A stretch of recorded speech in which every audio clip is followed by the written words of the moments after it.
मुखातिब हूँ। यह 40 नंबर स्कूल है बच्चियों का, और इसकी ये दीवार है जो ये मार्केट से मलिका, इधर ये गली है, सामने जो सा अबुल कासिम मस्जिद है और स्कूल है। इसके साथ ये जो सा गटर है मेन रोड के सेंटर में, और इसकी वजह से पूरी गली में ताफन फैला हुआ है।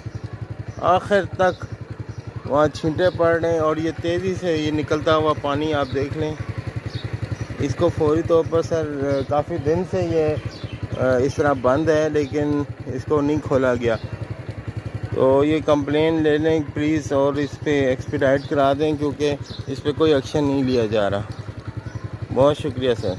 नुमान करीम राजपूत आइटन 1।